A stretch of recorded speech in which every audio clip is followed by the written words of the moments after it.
Listeners, I am joined today by Pamela Joy Trow. Pamela and I met years ago at an art event, and I never had the benefit of being able to actually sit down with Pamela and have a conversation until now. And in prepping for this meeting, I learned that Pamela is a wonderful resource for turning your art into a business that makes money. So I'm sure there's going to be a lot of fun things we can learn about. So to begin, thank you, Pamela, for taking time to talk to me. I appreciate it. Well, thank you. Ditto on the appreciation. So I guess since there's so many things we can cover, I want to start with on your bio, there was a note that you, in 2008, you turned your art into the Art of Pamela Joy Trow business. And so what was what triggered impetus that? for that? Yeah, that's the word. I was trying to come up with that. Okay, Thank that's you. okay. Got it. Yeah. I was living in Bend, Oregon at the time, which is located in Central Oregon in the incredible Pacific Northwest. And I had moved there with my then husband from Atlanta, Georgia. And I spent 13 years in Bend, Oregon, absolutely adored it. It was what an incredible place. And I was practicing my graphic design, illustration, creative direction work. So I had built clientele up there. And so a lot of times, a lot of my clientele were nonprofits because I did a lot of branding work. And they really, really needed it. And I was a very community-minded person. I still am. And I did a lot of events for them to fundraise. And it allowed me to purchase products wholesale to sell for them. So I got a little bit into it. At the time, I had, this is kind of deep. This has got a lot going on with it. Go for it. I had some history with wholesale before this. So when I lived in Atlanta, it's probably best to kind of talk about that because you don't just fall into wholesale. You know, there's something that introduces you to it. So I was at the time in Atlanta, I had a client that was, I was doing surface design for women's footwear. And so what that meant is I was illustrating images that were cut out in leather and put on the shoes. And I had to work within a trade show calendar. And at the time, I had no idea what was going on, what the trade shows were and all that stuff. And what I learned was they sold wholesale to boutiques, to big box stores, to cruise lines, etc. So the way that retailers buy, one of the ways is they go to trade shows that are created just for them to buy. And they go to places that are situated around the country where they have these trade shows. So these places include like Atlanta, Chicago, LA, Dallas, places like that. So we were in Atlanta, so the Atlanta Mart was real close by, and it's where one of the places that they attended a shoe show. So a lot of these trade shows were built around particular categories, like it could be baby apparel, it could be jewelry. In this case, it was women's footwear. And so I had to create in such a way that they would be able to be ready to have these shoes samples created for each of the salespeople and being able to put them into the trade shows. So the trade shows might be 6 months out. And so what I did is I would create imagery. I would either draw it or sketch it on the computer. I would give it to the company. They would decide if they like it or if they wanted changes or they didn't want it. And ultimately, they would send it off to, in this case, the line was produced in Brazil. And so they would send it to Brazil just to get one shoe back.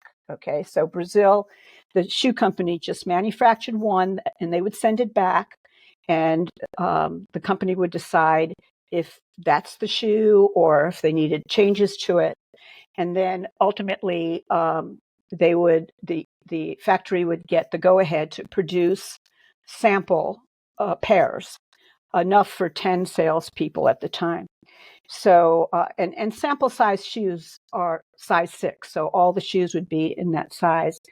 And so anyway, I had to be ready to make that all happen. And then I had the opportunity to visit the trade show, where they showed all the shoes and retailers came to buy, and I was really just intrigued. And what happened was, I'm not too sure how long afterward it was, but as a creative, I was always creating something, and I was doing some jewelry, some handmade artist jewelry, and I built up enough where I said to myself, "What do I want to do with it?" And most normal people would say, "Let's sell it to our friends and family." Instead, I went down to the Atlanta Apparel Mart, which is now called America's Mart, and got myself a rep. And so these places that these shows are held have sales reps for different manufacturers or different individuals that are producing something. And so I went down and I got a rep in apparel to sell my jewelry to stores. And it was an incredible experience because we did shows, and those shows would happen depending on what show it was. I'd have a show usually every 3 months or 6 months. And the first show I did, I sold so much that I had a hard time fulfilling the orders. And man, did I learn the hard way. So because I was still working on orders, the next season came along and I said, "Oh, what am I going to do?" So I brought my old board that had all the original earrings that I had. And I'll never forget the wife of the showroom owner looked at me and looked at everything, said, "This is what you sold last season." And it was like, it hit me. Oh my God, I was supposed to have a whole new line for them. And it wound up, the lessons I learned, which I now share with other artists that want to do wholesale, is that you have to be able to scale, meaning, once you're selling your stuff and you might be selling to a big box store or to a store that orders quite a bit, you have to be able to produce it and send it out in the time frame they need it. And so that was the lesson that I learned from not being able to meet those deadlines. So I kind of did it for about 1.5 years, and then I left because I knew I had to figure this out. So that was my entry into wholesale. Wow, there's a lot there. A lot there. I know. So, so let me try and dive into some of that stuff with my own experiences and see how I can kind of relate to that. So, a lifetime ago, one of my first jobs was working at a drill bit factory in Miami. And I went to, well, I grew up in Miami, but I went to this thing called the Tigers of Asia show to help set up a booth for the drill bit factory. And that was eye-opening. It was a huge convention center, and it was all these little manufacturers from different Asian countries showing, like, this is the new product. We want to get it in your store. And in my mind, that situation was a lot of manufacturers looking for buyers. So I guess and again, I didn't really know what I was doing. I was just helping move things up and set up a booth. So I guess in the situation or the Atlanta show you went to, I guess it's all sides of it happening, right? So there's manufacturers looking for people to find someone that needs stuff manufactured. There's artists looking to find a manufacturer. There's wholesalers looking to be the go-between. Was it specifically tailored to one side of the industry, or is it all sides? Actually, in all these shows, You actually sign up as either a vendor or a manufacturer, or I forgot what the other categories were. So they cater to all of them. But the first one I went to after, for myself, I wanted to go as a manufacturer, but I also wanted to talk to some of the people that were doing what I want to do. And I was told by the folks that you sign up with, they said that I would get better response if I did not come in as a manufacturer, because they would think that you're copying them. So I came in as a store, as a retailer, and was able to get a lot of my questions answered that way. So when you came into that environment, did you have to have like a set booth or something and like No, entertain people as they came to you, or you just have a badge and you're walking around and chatting? well, again, as a vendor, most of the people that have the booths are usually the manufacturers, or the creators, so if you want to relate it to artists, and then the people that attend they could be people who are sales reps, looking for different organizations to rep, depending on what the show was. In the case of like greeting cards, there's reps that come in and you kind of want them to come into your booth and say, hey, you want them to be interested. And then you could also go, most of the time you want vendors, people that are there to buy, because the whole idea is to write orders from the booths. So yeah, I think if I understand what you're asking me, is the major purpose would be to have vendors buy your stuff. Right. Okay. So, but when you're doing that, you have a booth set up, right? You're sitting I in a didn't come place in and as a manufacturer. The okay. shoe people, they were the manufacturer, and they would Gotcha. come in and they would create a whole display of their shoes. Yeah. And you know what? Those displays should be pretty incredible. I remember when I first started to look into the marts, I went to the holiday show and I visited the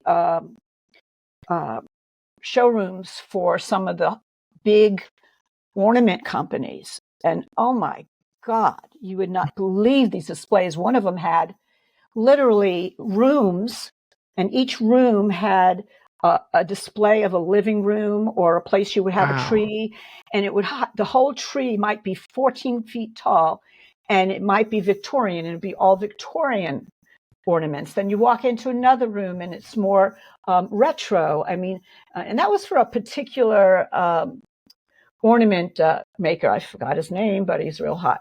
And so it showed me the importance of displaying your work, So did you find it hard to be noticed when you're competing with that many larger companies and that many dramatic displays?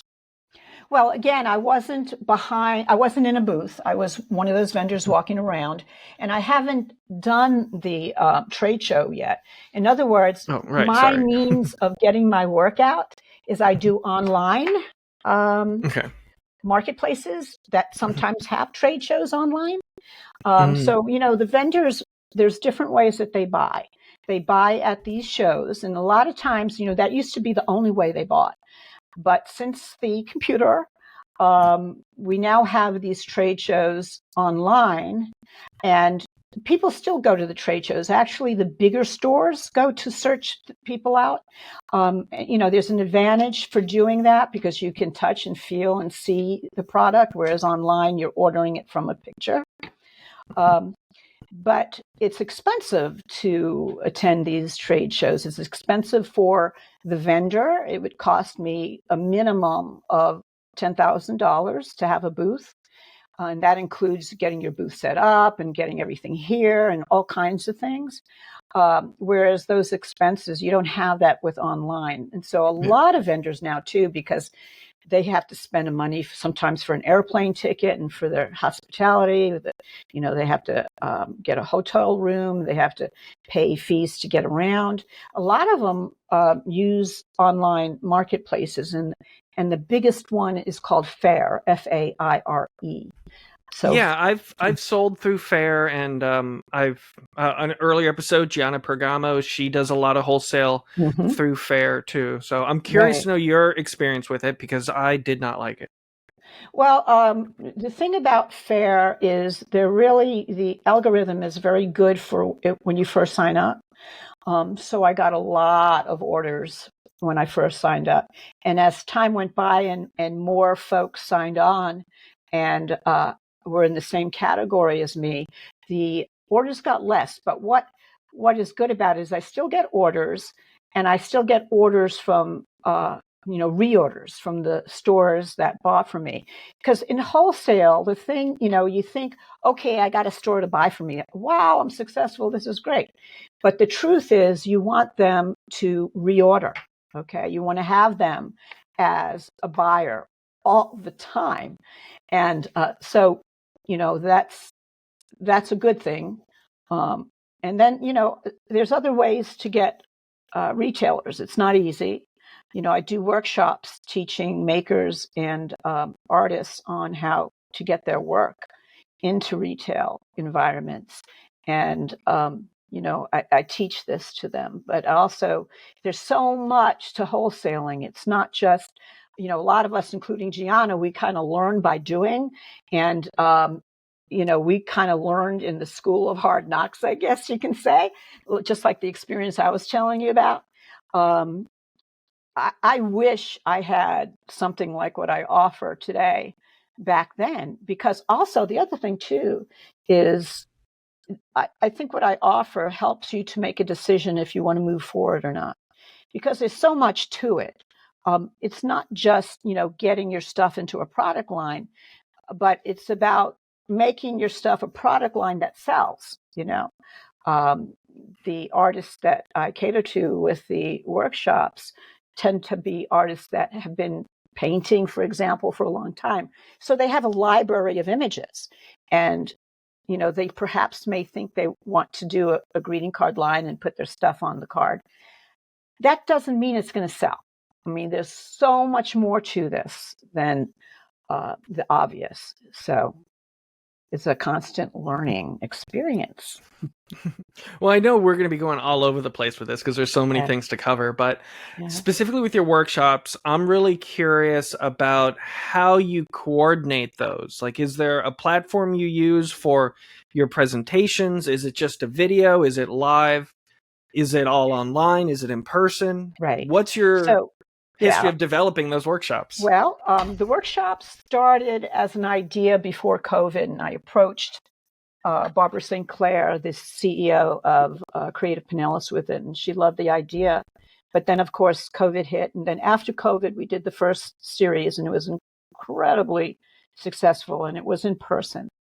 And then what I've done is the Alliance for the Arts, which is an organization out of Fort Myers, Lee County.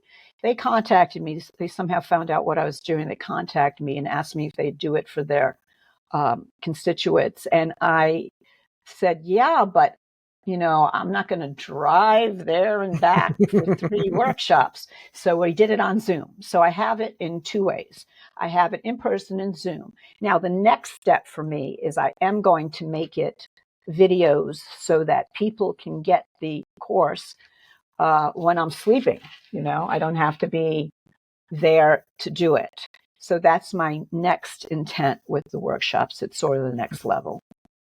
So I have been consulting for a few people on how to self-publish tarot decks, and because I've been developing all of these resources like links and how to interact with manufacturers in China and all that stuff in documents and things that I'm constantly rewriting, a while ago I decided to let me try and actually just make a book and fund that book through Kickstarter like I fund all my other things. So I'm still super early in the stages of that, but have you thought about, rather than just videos, having other, or maybe you already do have supplemental materials or like a checklist or like a to-do list, things that people can tangibly follow with your Um, courses? yeah, I haven't set that up. What I do is when people take my course, I let them know that I do consult, I do coach, And also, I set up a Facebook page called Creativores, and it's a private group, so I invite them in. And it's a place where they can continue to ask questions. It's a place where I do what I call pearl posts, which are little pearls of wisdom, things to do or not do with wholesale. There's so much to this and so much I can do. I'm actually starting to think about wanting to maybe create some products and work on Kickstarter. I should really talk to you about that because I never did do that. So that's something that, I want to do. Well, with that, the first thing I always tell people is the biggest benefit of Kickstarter is not the fact that you are offsetting production costs. It's the fact that you're getting your art in the front of the eyes of thousands of people all over the world who would never be able to find your art if you did your best of social media marketing. And what's also great about that is the ones that do fund, that's your audience. That's your tribe. Those are the people that are going to be supporting you. So that's what I love about it. How many did you get? Like more than you wanted on any of those? Oh, yeah. I've done 17 Kickstarter projects so far. My most recent crowdfunding campaign ended this morning, and it failed. It was my first failure. And it's the Women's Wheel project. I'm still super proud of it. We're going to redo it probably January of next year. But the biggest issue was I didn't use Kickstarter.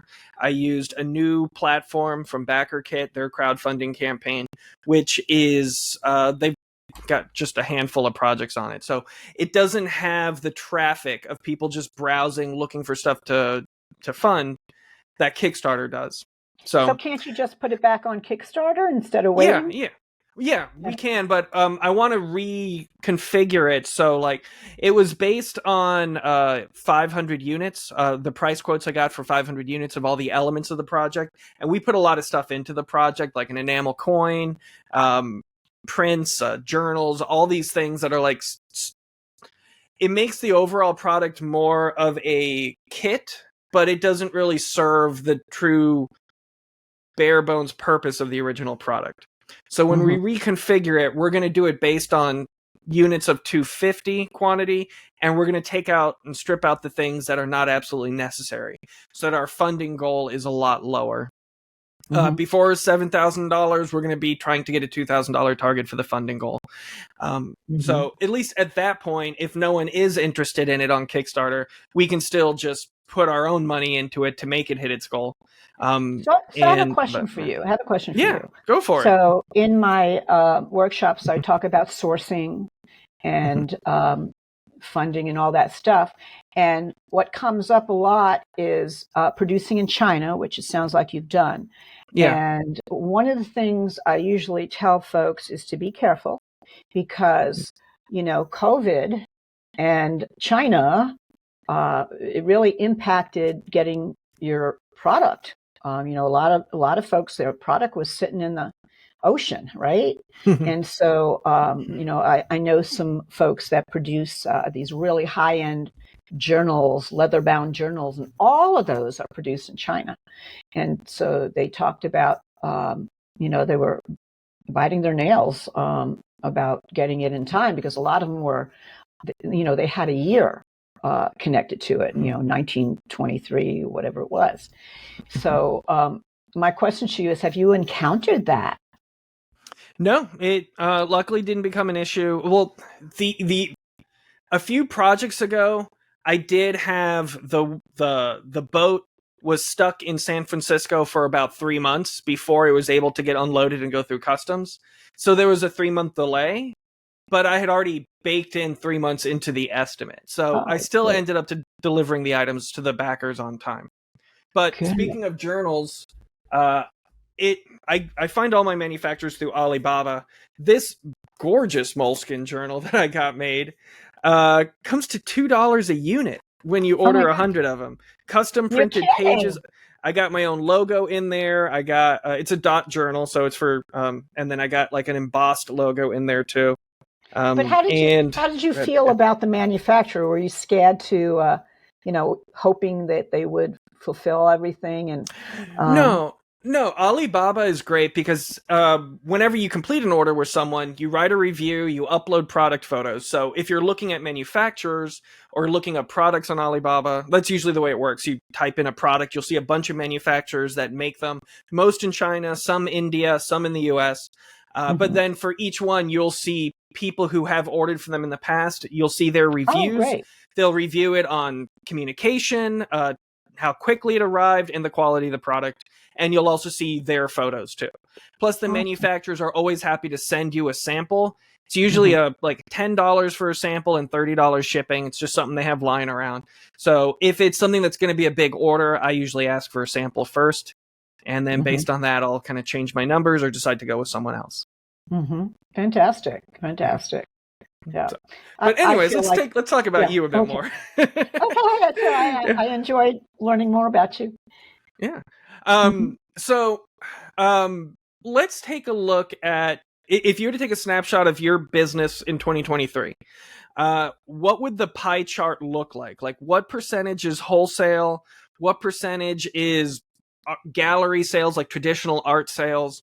What percentage is licensing? Like, what are your sources of income? And then how has that changed from 2008 to 2023? Well, my pie chart would include wholesale, D to C, direct to consumer, which might be shows or something, which I don't do a lot of. It also includes consignment. And it includes, although I didn't have a lot of it this year, participating in shows, So most of my income would be wholesale. And I have to say that this year was a weird year. This is a tough year. For me, on a personal level, it was tough. I lost my sister in June. And I'm sorry to hear that. It literally did a number on my immune system. And about 2 months later, I got pneumonia. And then some other things happened. It was just been a roller coaster I'm still recovering from. And then the other thing is usually, just like retailers, the holiday season is a really good time to sell a lot of work. And this year has been freaky weird.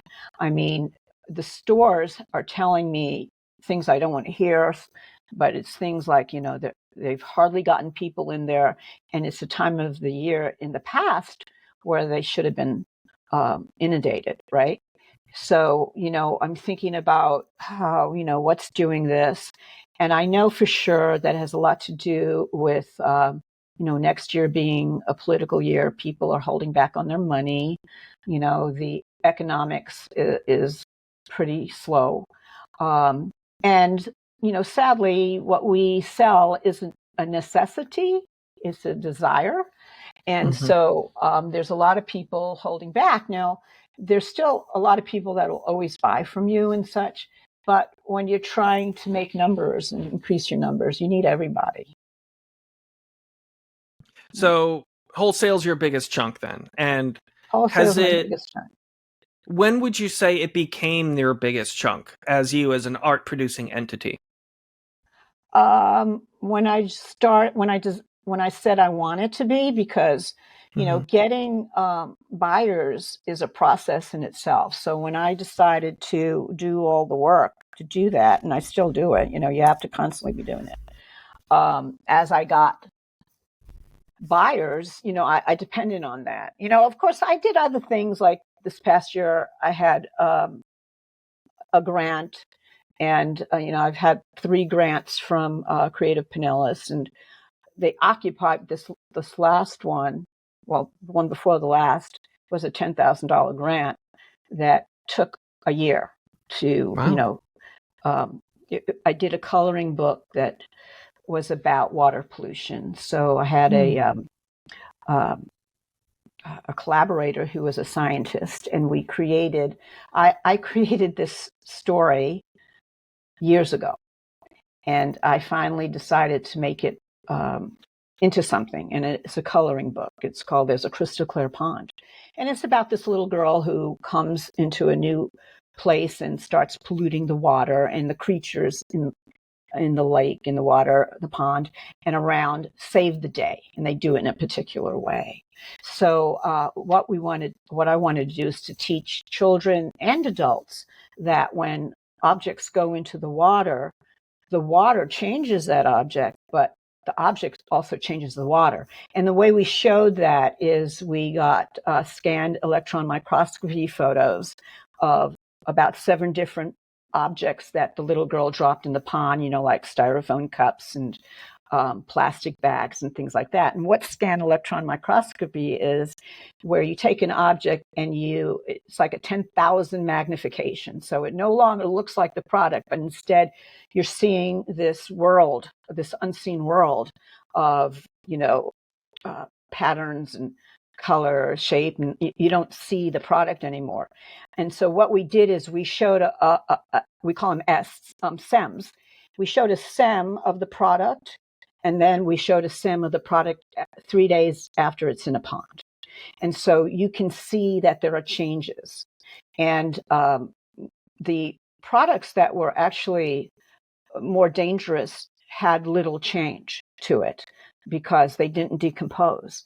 We kind of integrated some food and stuff, which isn't really an issue because it does decompose.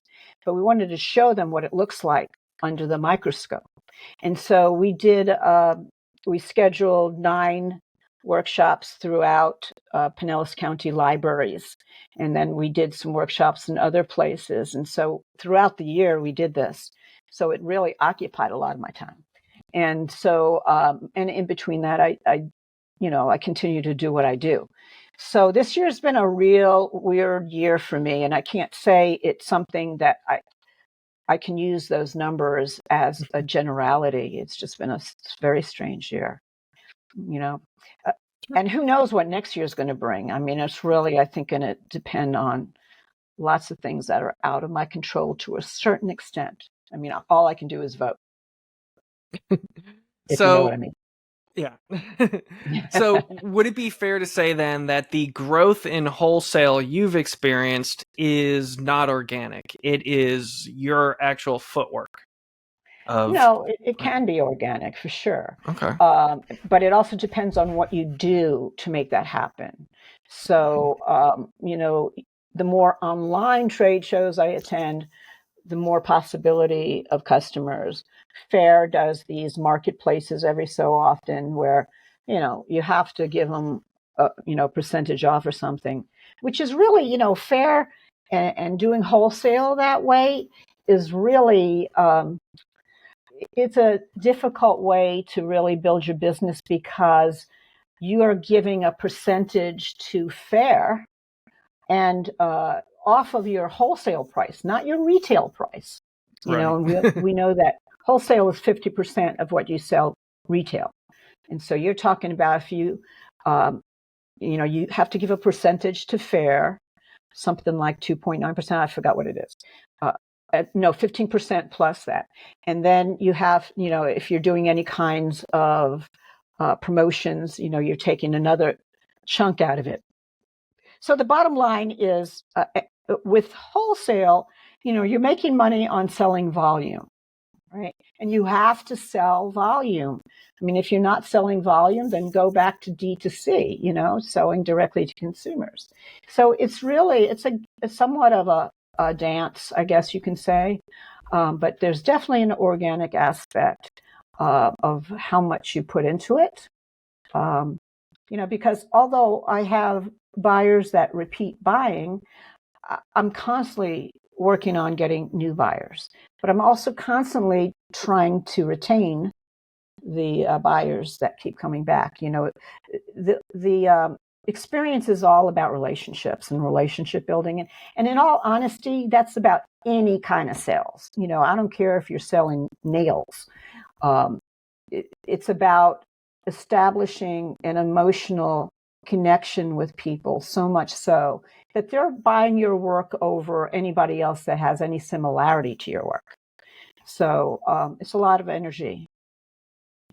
No, I totally get that, especially in an environment where you're using a marketplace. You're automatically compared to other people because they find you through a search algorithm. Right. They're not walking into your studio, they're typing in whatever and a bunch of similar things come up. So you really need to have that personal touch because that's the best way to edge yourself out of the other people who are showing up in those same search results. Yeah, but that's like, the whole idea is to have different venues to bring in your people. And so with the marketplace, the other thing you have to deal with is the algorithm. So as I told you before on Fair, you tend to, they set up the algorithm so that, it's kind of like a drug, people come in and buy and you're there. Wow. Yeah, yeah, yeah. And then they change the algorithm to be more beneficial to the new people. And so, and you have to participate in a lot of these promotions in order to get pushed out there.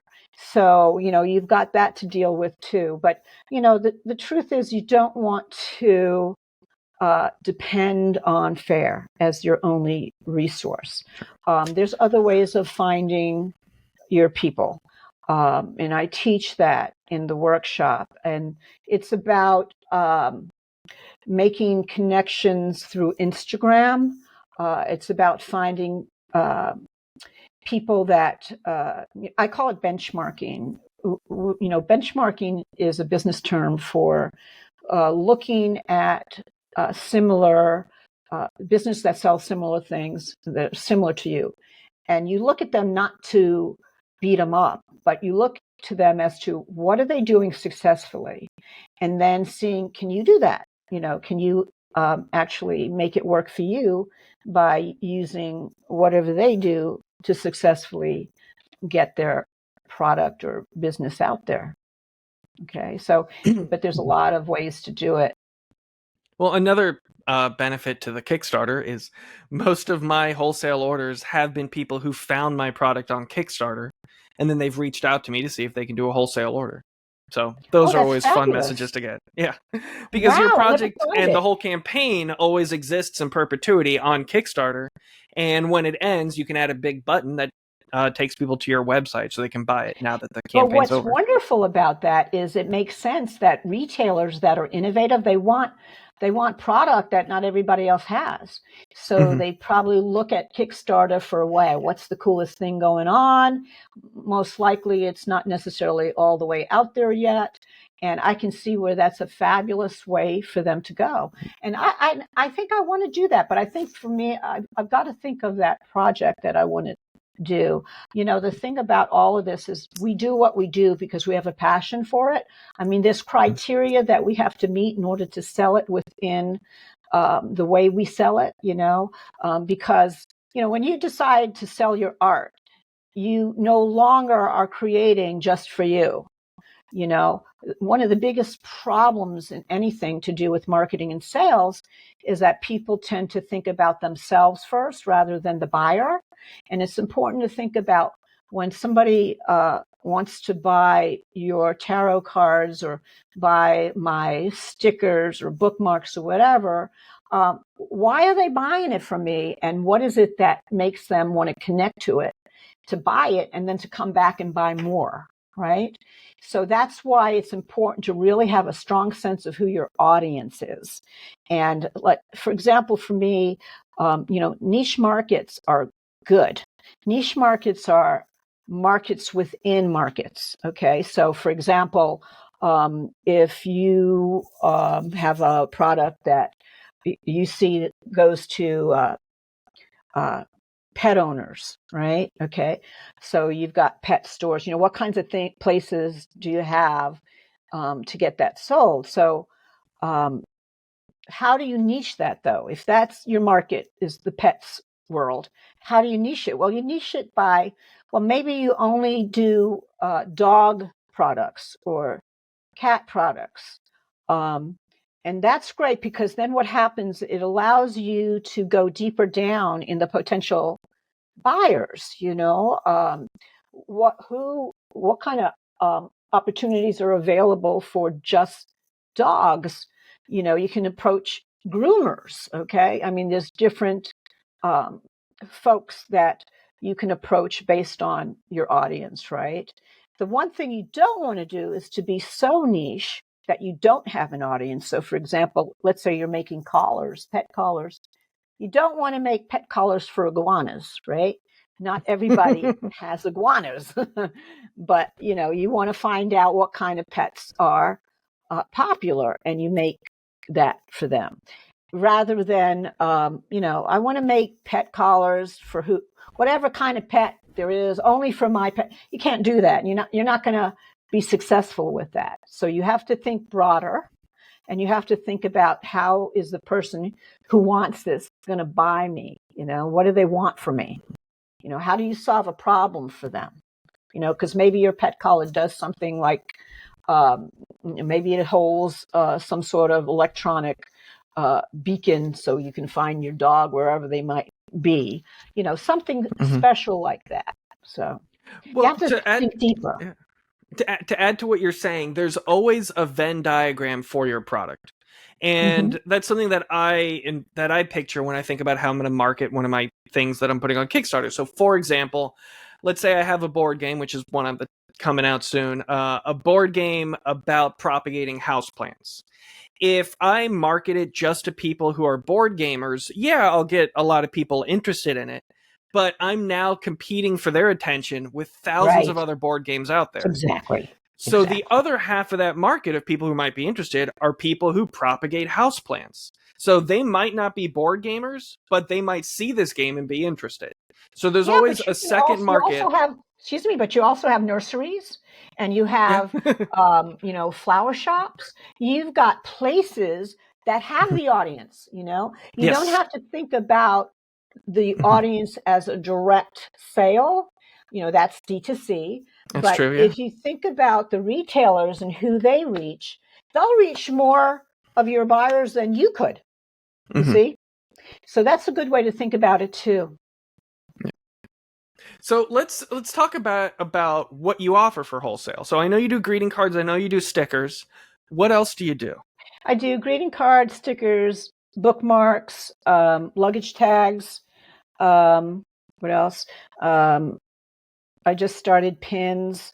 One of the things I'm doing is, and what I try to tell my students is that it's not about offering so many products. I didn't add products until about 3 years after doing greeting cards. Okay.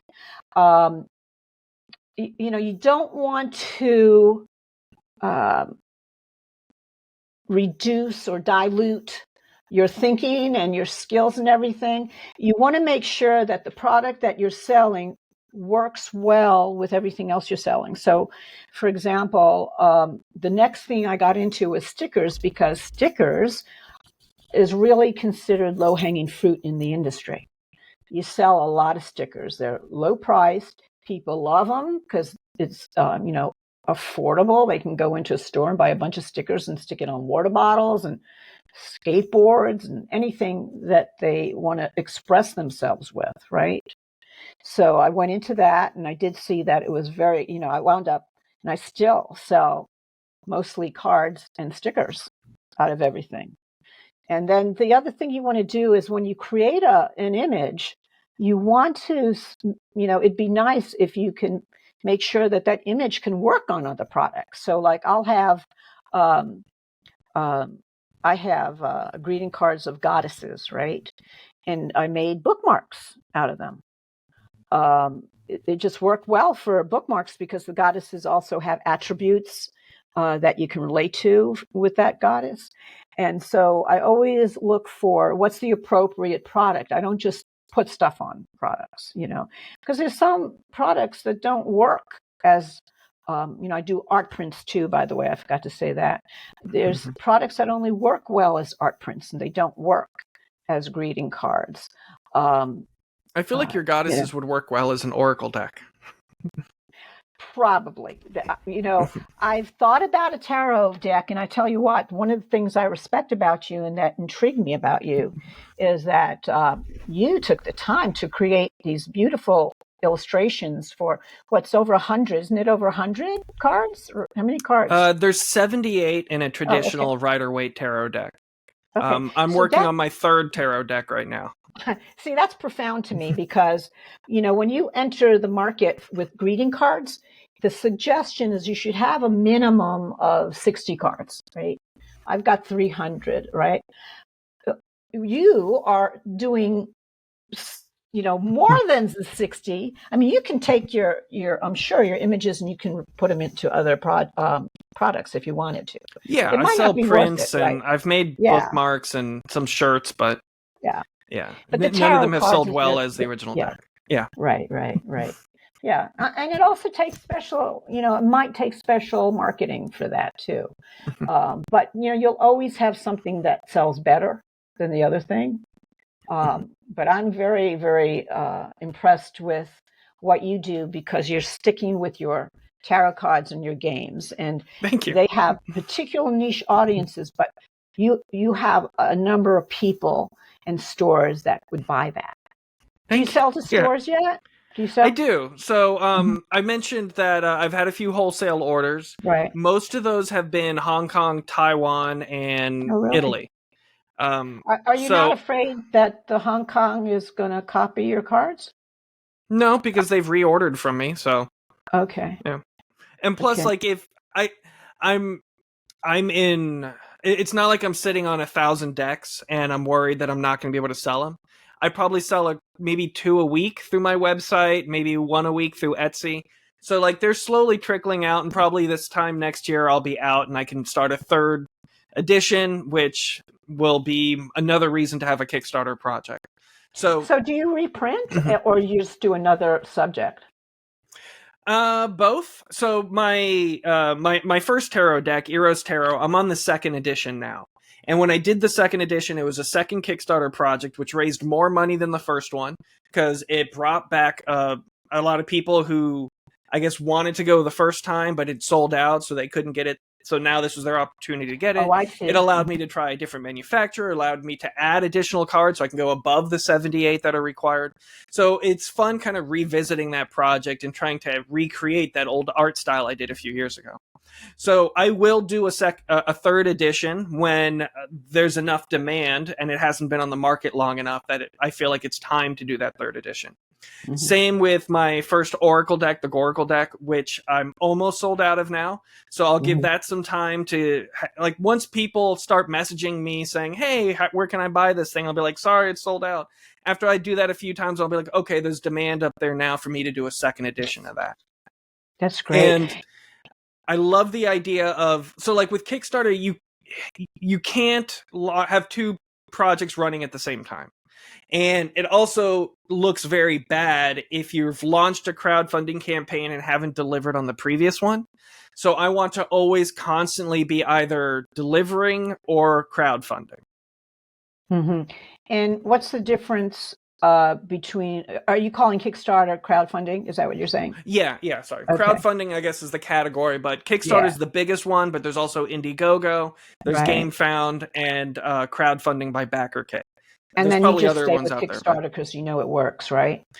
yeah, and it's got the biggest audience of people just constantly browsing, looking for stuff to throw money at, from Mhm. my experience. Yeah. But you know what? You mentioned something that's really important, and that is how you're going to a different manufacturer. One Mhm. of the issues about what we do is sourcing, finding those sources that produce something in quality, um, affordable, they deliver on time. I mean, those are all things that I promise you, if you're in here long enough, you're going to have problems, with your vendors, with your manufacturers of the product. And, that is something that, oh man, it's been such a journey. I've had um, manufacturers that just delivered such a bad product, particularly if you work with online printers and such. That's a real scary thing to do because, everybody and their mother is buying from them, and a lot of time they just deliver bad product, and for some reason I don't know why they think you'll accept it, and if you don't, they make you go through this process of providing proof and all this stuff, and you don't get it resolved for quite some time. So when you find somebody that does a good job and meets all those criteria, you just don't let them go, right? Right, yeah. Well, I Mm-hmm. mean, the reason why I switched from Eros Tarot First Edition to Second Edition is because it's an erotic tarot deck with nudity. The manufacturer in China got in trouble with the local government Oh, because that's illegal really? there. So I had to so they couldn't ship it to me. So I had to have an American company pick it up and then bring it back to me. So when I did Oh the my second God. edition, but I love that manufacturer. I've used them for everything else since. But for the second edition, I got an American company to print it out of California, and communication with them was terrible. Really? And the quality wasn't the best. But I mean, the cards themselves were great. The box, like all the best material, all the best equipment is in China. There's no way around it. So Yeah. like you're really doing the best you can do by sticking in America. But if I do a That's third good to know. edition, there's a manufacturer in India I want to try out. So I might do a sample with them and see how it goes. Because And I'm did pretty you sure find India them? doesn't care about nudity. Oh, okay. Did you find them in Alibaba? Yes, yes. Okay. Yeah. That's good So, to know. so which of your wholesale items are you manufacturing yourself? You mean literally creating? Or Oh, well, I mean, like, are you printing your own prints at home? Are you dye no, I don't. sublimating? I Yeah. don't. I'll be honest with you. I try not to do the actual work. I mean, I can make more money, but it's my time. I And get that. I don't employ anybody yet, even as an intern. It's something to think about, but I don't do that yet. So everything is more about getting dependable vendors to do it. Right. So, yeah. But so Mhm. do you store it all at your house and then like ship it out when people need that or Yes, I do. Well, yes, I do, but Mhm. it's terrible. You wouldn't believe my bedroom's a bedroom. But actually, I started to get involved in POD, print on demand. Mhm. And I really love it, but it's got its own problems. So, print My on shirt is print on demand. demand. Yeah. Oh, is it? Okay. Yeah. So, for your Yeah. listeners, print on Mhm. demand is where you go to a company that either has a bunch of producers or they produce work themselves. And they have like anything from blank t shirts or, slacks, caps, whatever, and also things like mugs and hardline things, shower curtains, all kinds of things. And what they do is they'll link to your Etsy or your Shopify or Squarespace website, and you produce all this stuff as a link, as a post on your Etsy shop and all these places. And when somebody buys it, they think they're getting it from you. But what's happening is the order is going into the print on demand supplier and they are producing it and they ship it to your buyer. Now, that all sounds wonderful and dandy when it works. One of the problems with print on demand is, these places are big, so they do make mistakes, and particularly when they get really busy, and what happens is because let's say you're doing a mug and it comes back, off center or something like that. You don't know that because it's being shipped directly to the buyer, and the buyer they perceive that it's your problem, that you are the one that didn't think about this or didn't do your quality control. And what happens, you have to explain to them how you're doing it, but it still doesn't change their attitude about you. And then it takes, like I said before, this whole process to get it fixed because you're working with this third party Mhm. who's super busy, right? And so they have a particular process that you have to fulfill through. So there can be some good things about POD and definitely some bad things about POD. So far, I've been liking it. Yeah. Yeah, so when I first started with POD, the main manufacturers I worked with were Printful and Printify. Printify was incredibly inconsistent with the quality of the samples I was getting, so I stopped dealing with them. And they don't actually do any printing themselves. It's just like a hub Right. of different printers around the country. Right. Printful, meanwhile, everything I've gotten from them has been fantastic quality, and they also do QC on everything before they ship it to the backer. So like if you Oh, do an order on wow. their website, you'll see what stage it is in. It'll be like stage 1 picking, stage 2 printing, stage 3 quality control, stage 4 packing, stage 5 shipping. That's And awesome.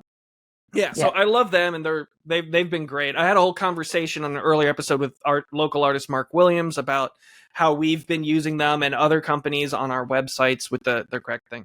But like, Mhm. so related to that, when I first started with Printful, I overdid it. I made T-shirts, prints, mugs, laptop sleeves for just about every illustration I ever did, and my website was a hot mess. Yeah. So I've noticed like you kind of with when confronted with too much choice, your customers will choose to just leave the website. Hmm. So I feel like I've gotten better returns when I severely reduced what I'm offering and maybe just have like seasonal collection that could just rotate or something. But I want to add something is uh, it's also about navigation on your website and the quality of the Right. navigation. So if you have a way to let them know, well, you offer all this, and they can get to it by clicking. So in other words, when they open up to your website, they're not necessarily seeing everything that you do on one page. So to me, the answer to that would be to have some excellent navigation on your website to get people to go where they want to go. Because usually they come into your website and they tend to have an idea of what they're looking for. Right. Sometimes people are just looking through it. But if you have a drop down and a good navigation, they can go to where they want to. So, Yeah. um, yeah. But I think that's great that you're trying it all. Yeah, I definitely need to have. I want to hire a professional to look at my site and evaluate it because, I mean, my biggest sellers are just the tarot decks, the oracle decks, and things like that, which I'm fine with. But like, I want to be able to see how someone who comes into my site to buy a tarot deck, how I can convince them to also buy a T-shirt with their favorite card from the tarot deck, or buy a print or something like that. Uh-huh. Like, I want to increase the purchase of each person who comes to the site. But anyways, Right, right. so Yes, let's. you want to increase the AOV, which is average order value. There you There's a go. lot of terminology in wholesale. Yeah. So let's talk a bit about your organization or your interaction with your involvement. That's the word. Your involvement with the Zodiac Committee. Um, Oh, okay. That's a big so switch. yeah, well, I mean, we're already like 58, 57 minutes in. I know we could Oh, probably talk sorry. for 2 hours, but Yeah. Okay. Okay. Sure. yeah. So go ahead. Okay. Tell us about the All right. Zodiac So Committee. I'm on the Zodiac Committee of the Dali Museum. So what is the Zodiac Committee? Well, the original Zodiac Committee was formed in 1930 when Dali was not so famous. He had 12 patrons that supported him, one each month for that year, in return for a painting. And so the concept of the Zodiac Committee was reinstated in, I think it was 1996 at the Dali Museum to serve a particular purpose. And that purpose is basically to work with membership and create programs that excite members and maybe even bring in more members, or, have members re-up. Um, so it's really about us being ambassadors of the museum. And one of the way I got involved with it is one of the signature events is called the Dali Dozen.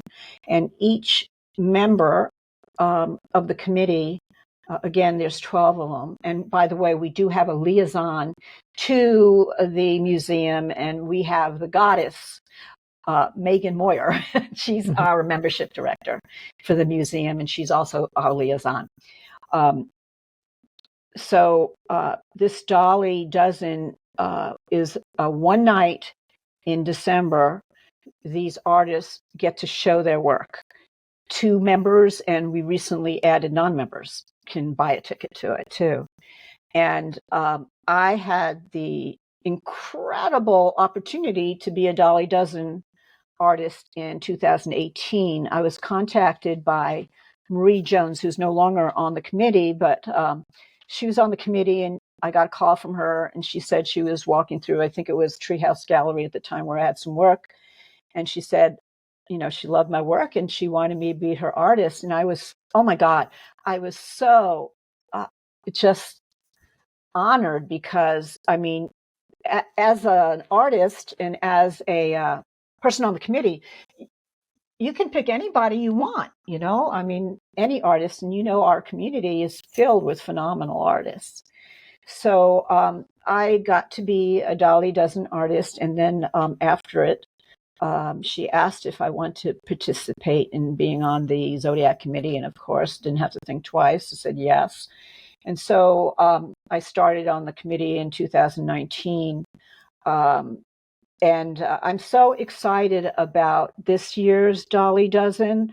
Some things happened, and a lot of us on the committee got to pick two artists. It's very rare that we get to do that.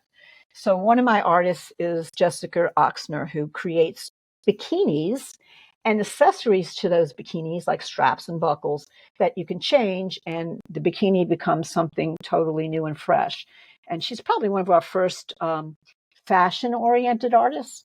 And then my other artist, I don't know if you might have heard of him, is this guy named Nicholas Rivera. Have you heard of him? I'm familiar.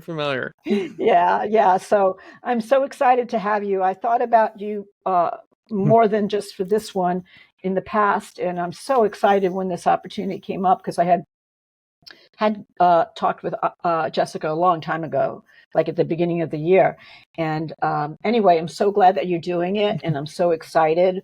One of the things we started last year that we're going to do again is Best of Show. We're going to have the people who attend get to select who they like the best. I am very honored. Thank you so much again for I can't nominating me for this. Yeah. I mean, it's not a show where you're selling your work. It's about introducing you to people, and they go somewhere else to buy your work, whatever. But I found it to be so exciting. So many people were interested in what I do, and I even got a wholesale account out of it. So you never know what you're going to get, right? It's an honor. So I'm looking forward to it, and I'm looking forward for you to enjoy it and share your incredible work. Well, I do feel like it's a big deal. I mean, so like one of the other things that this is having me think about is last year I applied to the Creative Pinellas Emerging Artist Grant, and I didn't get it. So I was so soured by it that I decided not to apply this year. But next year, I know my resume would be stronger because I've got the Dali Dozen and I've been doing this podcast. So I feel like in that, even before Dali Dozen has happened, I feel like it's possibly opening up doors for me. It might prevent you from getting emerging artists, because you might not be perceived as emerging. You have to think about that too. But look, anything like this, not everybody gets to do it. There's an honor to it, and putting that on your CV or resume or whatever you want to call it, I mean, is a nice nick in the belt. So again, it's not like you really go in there with the intent on selling. It's a different kind of attitude. It's more about exposure, and people. The people that attend these events love art. They are your audience, right? It's an automatic audience. So it's about gaining those folks too. Maybe they'll buy off your website or whatever. Well, again, thank you so much for that. And this has been an incredible conversation. I know we could go on for hours, but I don't want to. So much. I know. I don't want to put our listeners through too much. So I'll probably just have to have you on again at some point. Right. So, if anyone who wants to follow you or learn more about your workshops, you are available at PamelaJoyTrow.com. That's spelled P-A-M. That's my shop. But I do want to say that they can friend me on Facebook, where I kind of put everything. And I'm always posting when the next workshop is. And by the way, I can tell you when that is. Oh, great. So the workshops, the first one is about wholesale, what that is. The second one is creating a product line. And the third one is about how to create a greeting card line. And so although you can take any one, the best way to do it is to take them all. But the third one is happening on November 15th, and it's a Zoom one. And it's being sponsored by the Alliance for the Arts. So you would go to artinlee, that's Lee County.org, ARTINLEE.org to sign up for that one. And then we are starting again in January. And again, if you friend me, I can, you'll get all the information.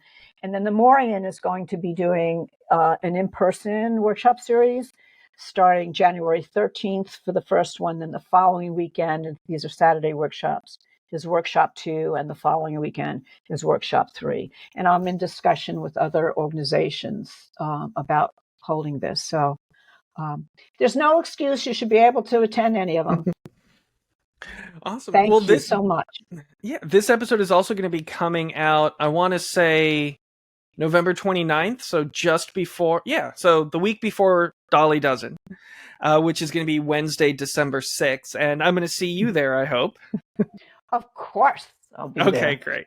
I'll be there for you. Yeah. Right. Yeah. And I'll put all these links too in the show notes. So thank you again so much, Pamela. Thank you, Nick. You're wonderful. I look forward to this experience with you. Great. Thank you. All right. Art for Profit's Sake is recorded through Riverside FM, distributed through Spotify for podcasters, and edited on Adobe Audition. The music is provided by Old Romans. If you learned anything useful or found this podcast helpful, please rate and review us 5 stars. If you want to learn more about me or my art, head over to chainassembly.com.